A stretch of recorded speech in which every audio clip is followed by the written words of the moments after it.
حاجات عايزاكي تبدأي بيها تعمليها دلوقتي لغاية لما أعمل لك ورشة كبيرة كده تتعلمي فيها ازاي تحولي كل الحزن والمشاكل والضغوطات اللي انت فيها لروقان وراحة بال والسعادة.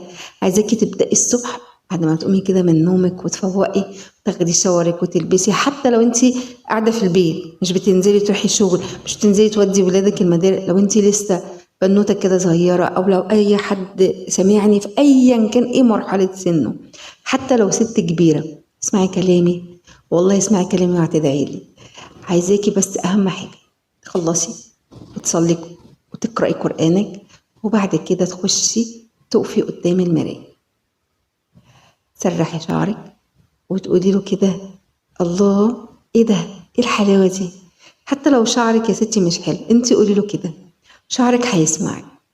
وابدأي ادعي ربنا وقولي بسم الله، ما تجيش تقولي انا شعري بيقع، شعري متأثر، مش عارفة ايه اللي بيحصل لي. يا ستي ما تعمليش كده، سرحي قولي بسم الله الرحمن الرحيم، اللهم يا بارئ ابرئ لي شعري، يا رب شعري يبقى جميل وطويل، الله الحمد لله والشكر لله يا رب. شوفي شعرك وهو جميل يا ستي، روحي اعملي جلسة ترميم بدل ما انت قاعدة بتشتكي، جلسة ترميم. وبعد كده تلاقي شعرك يعني في الوقت اللي احنا فيه ده جلسات الترميم بقت منتشرة جدا وبقت سهلة جدا وأي حد يقدر يعملها.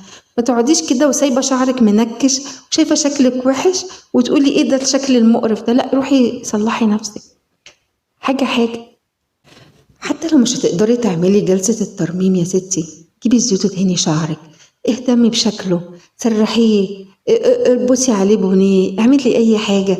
المهم ما تقفي قدام المراية وما تتخضيش كده، لا، انا عايزاكي تقفي قدام المراية تبقي مبسوطة، تبصي على نفسك تبقي مبسوطة، حطي كحل، ظبطي نفسك، اعملي ماسك، قولي جيبي كريم مرطب، اهتمي بنفسك.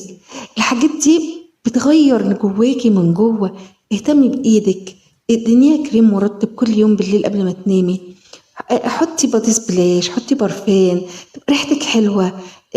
مش المهم ان انا بعمل ده عشان حاجه، انا بعمل ده عشان جوزي، عشان خطيبي، عشان اي حد يشوفني يبقى يقول عليا، لا، انا بعمل ده عشاني انا، عشان نسرين.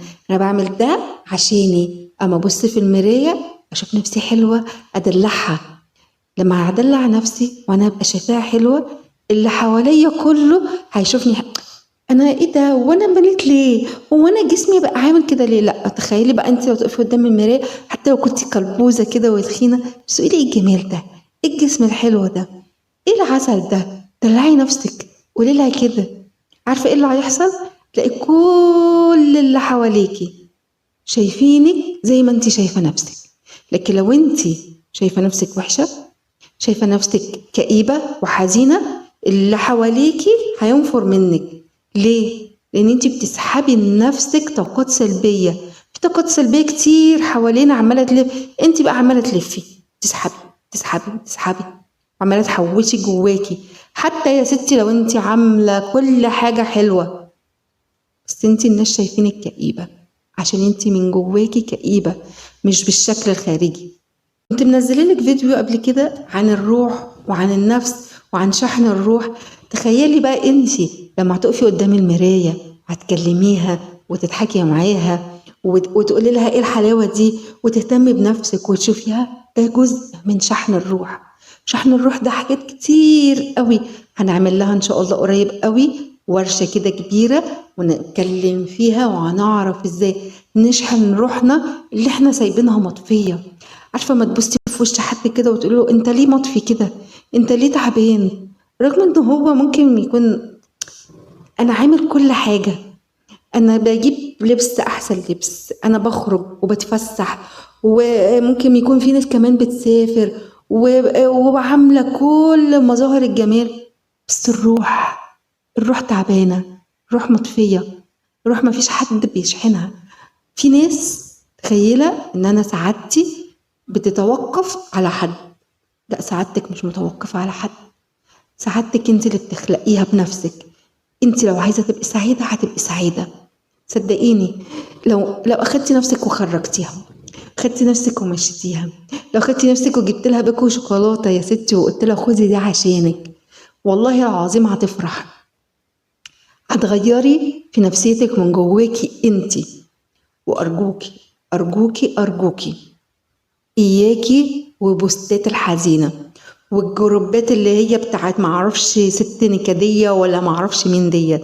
ارجوكي الحاجات دي خرجي منها يا ستي. لو انتي مش يعني مش هتقدري تفرملي ايدك عن ان انتي تخشي وتشوفي، لان طول ما انتي من جوه حزينه هتفتحي وتعملي سكرول كده هتلاقي بيجيلك نفس اللي انتي حاسه بيه. هتقولي هو من ايه ده؟ طب هم عرفوا منين؟ ما عشان انتي يا ستي الحزينه. اقعدي فكري مع نفسك، في حواليكي نعم كتير انتي مش حاسه بيها. عشان ان انتي تبقي حزينه دي حاجه وحشه، والله الحزن وحش. والله ربنا قال لأسلطن عليه الدنيا يرقد فيها رقد الوحوش هتفضلي حزينة، ربنا هيسلط عليك الدنيا تزودك حزن وتزودك كآبة، وانت هتفضلي حزينة ومش هيسيبك إلا اللي ربنا كتبهولك. طب انت بتحزني ليه؟ والله العظيم انت ما مستاهل منك الحزن. اتفقنا؟ ابدأي بالخطوات دي وخلي شعورك دايما أنا ماشية على مهل بس مطمنة. هتقولي ايه؟ أنا ماشية على مهل بس مطمنة. ده شعورك، اكتبيها عندك، اكتبيها معلش على موبايلك، ابعتيها في رسالة لنفسك لغاية ما أقولك هتحبي الكتابة والقراية ازاي. وأشوفكم على خير بحلقة جديدة، واضحكي بقى.